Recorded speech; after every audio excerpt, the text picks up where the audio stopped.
Here we are again, wearing the same clothes in the same room because this is the same evening. It's the same evening. All right, so we gave our WandaVision review, so now we're going to move into the next Disney Plus show, which happened pretty close. I think it came in April, so it was really back to back practically. Within less than a month later. So Falcon and Winter Soldier now. I think like 2 weeks later. Just like I said in the last video, there will be spoilers here, so if you haven't seen it, click away, come back and watch what you have. So just to let you know, obviously the pandemic did affect some of these shows. Yes. This show was supposed to be, I think, 9 episodes like WandaVision, but it got kind of cut down. So I think some of the stuff for the story is a bit jumbled because of that. So I will, in our criticisms, we will keep that in mind. But basically, here's the basic. I'll give you the overall plot like I did for the WandaVision. So basically, Falcon and Winter Soldier is following Sam Wilson and Bucky post Endgame. And Sam is dealing with the weight of having Steve Rogers' shield and stuff. And Bucky is going to therapy to deal with all the brainwashing stuff he had to go through and the trauma from that. Yes. So we kind of get into their lives a little bit. And then Sam Wilson ends up giving the shield to the government, basically, to put on display. And then we basically get a new Captain America in John Walker. Played by Kurt Russell's son, Wyatt Russell. And, you know, it's really a study of, like, how unhinged he starts to become. And you can already tell he's kind of on edge the whole way. Yeah. So there's that. Then there's these villains called the Flag Smashers, which we'll get into them soon. But basically this is good post-blip and stuff like that. All the people have come back. So basically they're kind of refugees leaning towards kind of the terrorist type of thing, but only because they feel like their hand is forced and stuff like that. And they're led by a woman named Carly, who's the head Flag Smasher. She was gender bent from the original comic. I think its name was Carl in the comics. So whatever. I've never even heard of the character, so it's not like sometimes you hear a character and they do something like that. You're like, oh, why did they do that? And other times it's like, I had no connection to that character. I don't care. Anyway, so basically they're kind of figuring this in, and basically it's all leading to Falcon eventually taking up the shield and becoming Captain America, and being accepted as a black man, and also finding out about a previous Captain America who wasn't treated so well, Isaiah Bradley. I was looking up names. I almost said Isaiah Washington. I was looking up names. Yeah.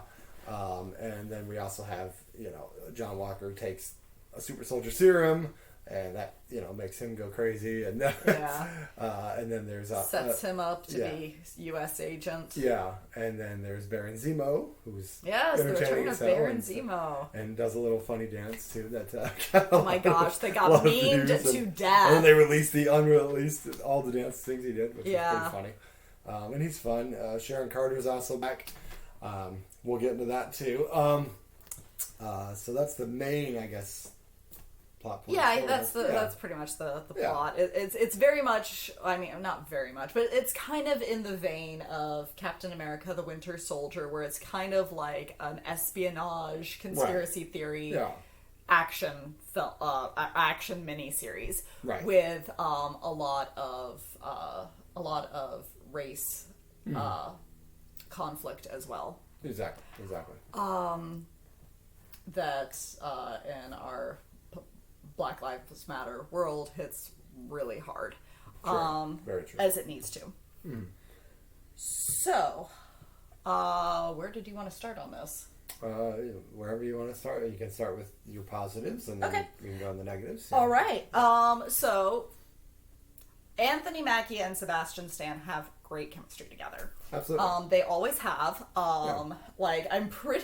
If I recall, the reason, delving into backstage lore, the reason they first started writing scenes, like Sam and Bucky's scenes, for Captain America Civil War is specifically because of how well Anthony Mackie and Sebastian Stan got along together for the Winter Soldier press release. Oh, nice. And how funny they were and how they bantered with each other. Right. And apparently that was what gave the screenwriters the idea to, let's write an actual scene with them together. That's cool. Some actual scenes with them together, which has since blossomed into this show, Mm-hmm. that's really cool. Yeah. So they have great chemistry together. Sam Wilson and Bucky Barnes are two of my favorite Marvel heroes. And so it's great to see them again. It's great to see both of them like sort of like progressing in this journey of their lives. Bucky like basically trying to reconcile the trauma of his brainwashing, trying to Soldier, trying to reclaim his own personhood and his own identity, learning to like take take culpability for his actions as the Winter Soldier. Even though he wasn't like in control of himself at the time, like it's still his hand, it's still his body that was present at these things, and him learning to like take accountability and like work on himself to kind of like put these fractured pieces of himself together as best as possible. Sam Wilson, one of the cool things about Sam Wilson is that he like Bucky is kind of like a flip mirror of Steve Rogers. Like they're best friends, they love each other, but like Bucky has always been kind of, or at least since the Winter Soldier came about in comic books, Bucky has always been like this kind of darker character. Like even when he had a Captain America run in the comic books, like it was a very dark Captain America. And Sam Wilson is more of like a parallel of Steve Rogers. He's kind of cut from that same sort of like you do the right thing because the right thing needs doing sort of cloth. Which is why he got the shield. It's why he's reluctant to carry the shield. And it's why he is ultimately deemed deserving of the shield. There's a lot of pushback on him for that, and a lot of it is racially charged. The thing with Isaiah Bradley, which is basically Marvel's take on the Tuskegee Airmen, yes, and that tragedy, and using that to progress a story like that. Those scenes are so like they're like, what is that actor's name? That's Carl Lumley. Carl Lumley as Isaiah Bradley. He is so good. He is so good. I am so sad he did not get an Emmy nomination. He deserved an Emmy nomination. Like, because like Don Cheadle pops up for like one scene. One scene in the first episode. And he got a nomination. He doesn't even understand. For Best Guest Actor. Yeah, it's not his fault. I think he should have gotten it for Black Monday because that's a great show. But. But Carl Lumley, who was just acting his face off in every scene. And he's done a lot of comic book things. He was in a show called, I think, Mantis back in the 90s or 2000s, and then he's done a lot of voiceover. And it's so like he kind of on that ironic end of things, it makes him a good choice. But also like he just very kills emotional, it. And so there were so I really like that. I liked the concept of the story that they were trying to tell, or that they were telling. I liked Wyatt Russell as John Walker. The acting is good. The acting is very good. What else? Baron Zemo is hilarious. I can't wait to see him again. Which is kind of funny because in Civil War, he's such a dour character. Like, he's so like, partly because he's grieving for his family, but like he's so like morose and kind of like, and here he's all like, I don't give a fuck.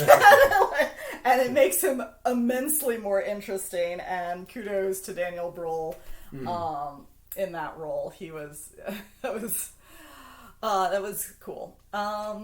Yeah, like there's a lot of really cool set pieces. I feel lots of really cool fight scenes. Like the first fight scene with Sam Wilson, where they're like dropping him out of the airplane and stuff. Like it is cinematic the way they shoot it. It is so gorgeous, and I appreciate the positive note, like the hopeful note that it ends on.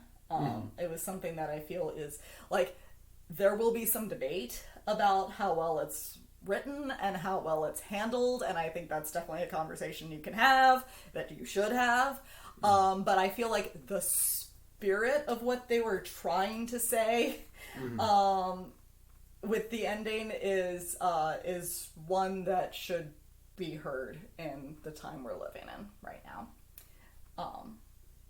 And it made me excited to see more of the new Captain America and the Winter Soldier together. Yeah. Like, I want to see more of them. There's going to be a movie, so yeah. They're getting a movie? Yes. Okay. You knew that, honey. They literally announced it when the last episode was over. Captain America 4. There's going to be a Captain America 4. Oh, right. Sorry. I clearly just... You are clearly not with it. I was not. I was so focused... You're not with it. I was so focused on they're getting a second season, right? They're getting a second season, right? So... They're getting a movie. So. They're getting a movie. Yeah. Cool. So there you go. Is that... I'm there. Your thoughts, or I will leave that there because that was a lot of thoughts. You left a lot of thoughts. I had a lot of thoughts. Okay, so a lot of positive thoughts. Yes. Okay. Oh, and Patrick the Leaper. Great to see him again. Go ahead. Are you done? I'm done. You're done. All right. Anyway, yeah. Overall, I liked the show. I will actually point out a few negatives, though. I'll get there. Go ahead. Though. No, I thought you were going to get there. That's why I was waiting for you. Anyway, I'll cover them though. Anyway, so yeah, no, I agree. The action set pieces were solid, and the acting was solid. I definitely saw shades of Kurt Russell and his son at various moments, especially the moment when he tries to grab the Dora Milaje and just like, hey, let's talk about it. It felt like such a Kurt Russell moment. Yeah, a very Snake Plissken moment. Yeah, honestly. Totally, yeah. Except he's a blonde, which is kind of like throwing me off. But yeah, he's really good. I like him a lot. I definitely look forward to seeing more of him. Yeah, he becomes U.S. agent. The scene, literally, this one of my favorite scenes though is literally when he just he's taken the super soldier serum. His friend has been killed by the Flag Smashers. And he just loses it and just smashes the fuck out of this guy with his shield. Yeah, that is so... And then, the blood is, dripping off of it. Off the shield. Yeah. All these people are filming with their camera, So it's a big, powerful cliffhanger moment. That's But you had sort of been seeing him, he was already on edge, clearly had PTSD from his time in the war. Untreated. And yeah. Which is also a nice commentary on real life things of people who have PTSD not getting treated. And how that can lead to tragedy for themselves and everyone around them. Yes, indeed. Like I said, I liked that. Zemo's fun. I said both Sam and Bucky are good. Much like I said with WandaVision, I enjoyed Bucky dealing with his trauma and the trauma that he's given to others. I remember Sam Wilson at one point says it's not about forgiving yourself. It's about doing the work. Yeah, doing the work to get there. Because I think it's one of those things I like and appreciate it, because there's other shows and other movies where it's like someone was brainwashed and had killed a bunch of people, and it's just like, I was brainwashed. Oh, okay, that's cool. It's like, no, that's not realistic at all. even if you literally were brainwashed and you and the levels of which Bucky is brainwashed are not realistic. Well, yeah, of course. No one gets that bad.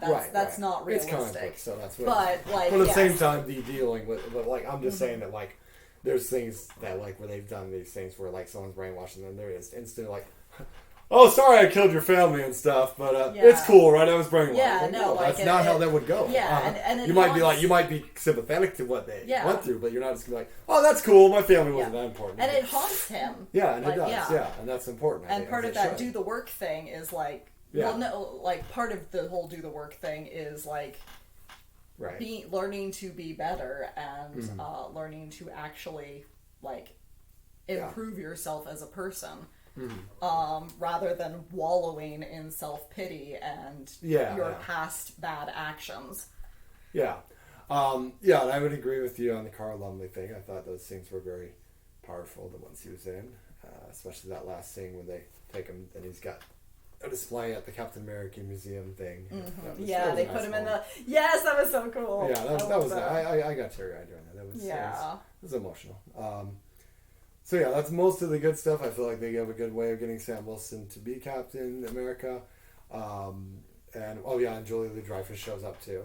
Yes, it's Madam Hydra. Freaking awesome! That was such a surprise. I wasn't expecting. I'm like, oh my god, it's Elaine Bennett. Sorry.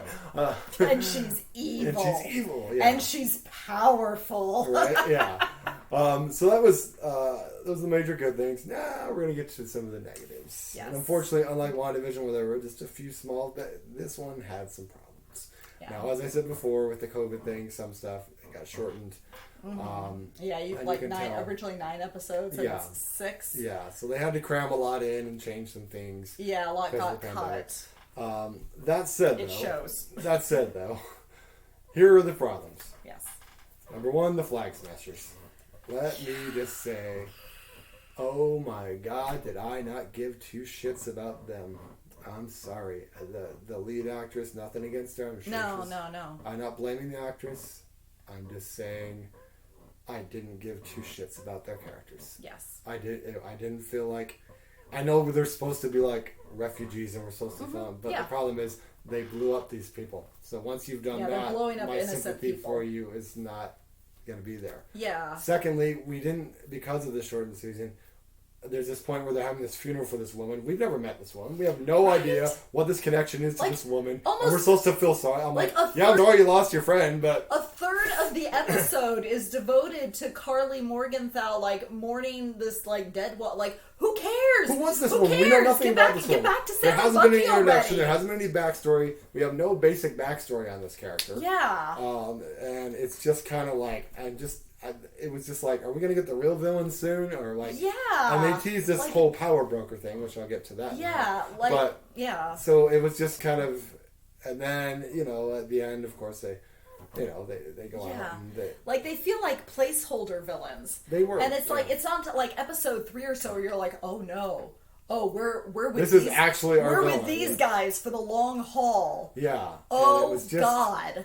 And it's it doesn't make sense to me when you have Baron Zemo right there. And while I definitely enjoyed how they used him, he's still a villain. You still could have easily done some stuff with him being a villain, or had the power broker actually be a decent villain somewhere in there. Yeah. But the only thing I had, I didn't mind some of the speeches. I didn't mind the stuff dealing with race. My only problem was during Sam's speech, which was a good speech overall. But it was basically just a situation of being do better. I don't know what I'm actually going to tell you how to do better, but do better. Yeah. And don't call these people terrorists, even though they blew people up. So, sorry. If you kill people, innocent people, my sympathy for you is not going to be there. Sorry. Yeah. If you're an actual refugee who's just trying to get to a better place, I have no problem with that. Mm-hmm. I will say, in defense of Sam's speech... Yeah. It's not his job. It's not his job. Hang on. It's not his job to figure out how things should be better. That is the job of the world leaders he's speechifying to. So I agreed with that part. When it comes to the whole terrorism thing, yeah.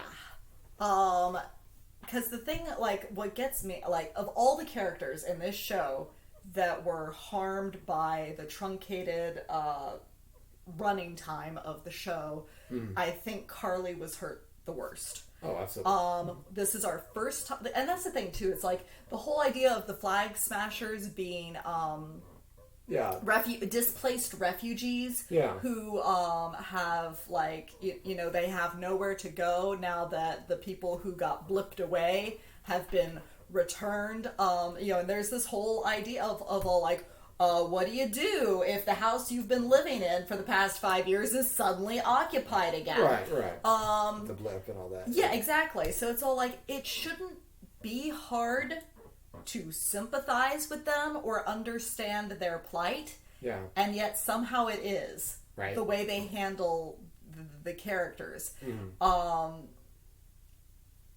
It shouldn't they shouldn't be boring, and they are. Yes. And yes. And that's kind of sad. Yeah. And especially with the character of Carly, who is the head of this resistance group, there's this idea that like she has like good intentions in mind, and the whole the road to hell is paved with good intentions, and that's going to be her character trajectory as she goes from like wanting to genuinely help from a radical standpoint to being all like, let's blow up all the innocent people because they think we're terrorists, so terrorists we shall be.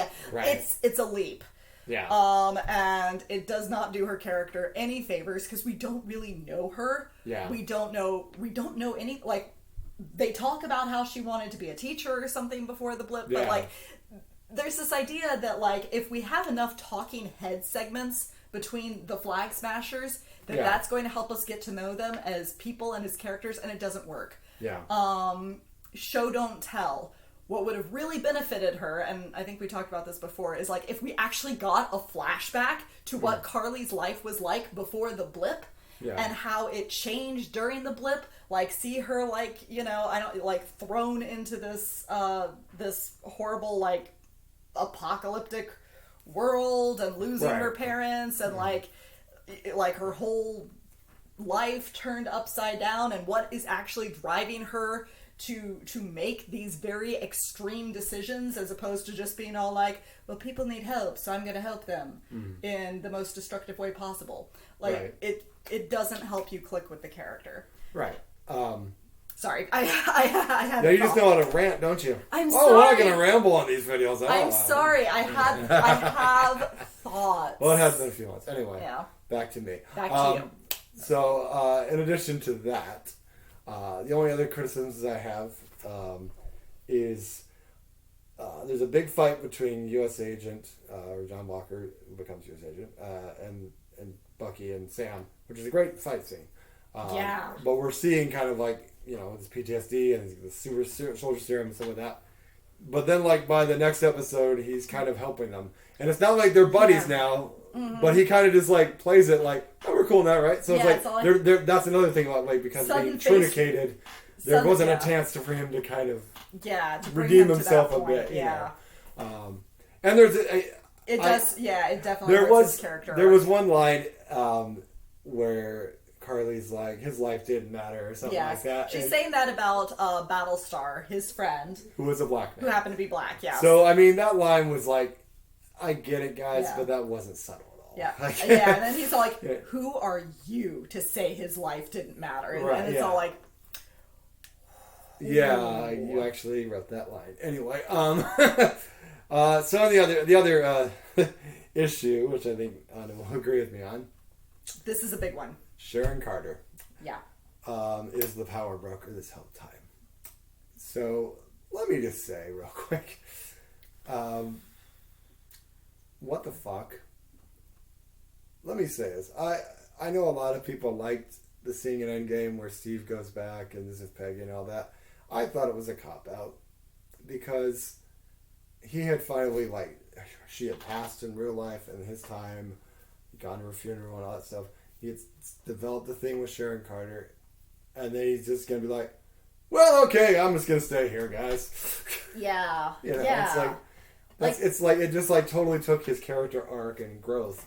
Yeah. To just be like, nope, I gotta go back and dance with that woman. And I understand the sentimental thing of him going back and having the dance. I understand that. I'm not saying I hated it, but then it's like, where do you take Sharon Carter? They decided to make her a fucking villain for no reason. Why? Because she was ousted with the government or something because of the Civil War theme, but it just why would you do that to that character? It feels so cheap. And from a meta perspective, it feels very much like, oh, well, people didn't vibe with her and Steve together. What else can she be but a love interest? If she can't be a love interest, we'll make her a villain. And it was... Yeah. I was very excited when I heard, like, this, of all the Disney Plus shows, this was the one I was the most excited about. I was really excited that Sharon was going to be in this. I was all like, oh, yeah, we're finally going to fulfill her potential of becoming Agent 13. Right. No. Yeah. That does not happen. and I feel like it did not happen for very misogynistic reasons. Like, we want to talk about diversity, and we want to talk about bringing people in, and like, inclusivity. But it's all like, but you can't like take Sharon Carter, who in the comic book, like, yes, she's Steve Rogers' primary love interest in the comic books, but there is so much more to her than just being his love interest. Yeah. And treating her like, if she can't be his love interest, then what do we do with her? We're gonna make her a villain. And like, villainizing her is all that we can do with her, and that just really rubs me the wrong way. Yeah. It's essentially like just making Lois Lane you're just Superman's love interest. That's all there is. Yeah, it's like, come on. It's just it's tacky. Yeah. Okay, so I'm really hoping they rectify this in later. I've heard they've gotten a bit of the negative feedback from it. They've gotten a lot. Good. So hopefully they'll like say, let's fix that. Yeah, please fix that. It was not. They're fixing the Mandarin. Sharon Carter has been done so dirty in the MCU. I honestly cannot think of a character who has been done dirtier. So, with all that said, all right. So, overall, though, it was a good show, some good emotional scenes, good acting. I was happy with Wyatt Russell and stuff, because, I'm Kurt Russell. Kurt Russell and Harrison Ford are, like, my heroes from growing up, Yeah.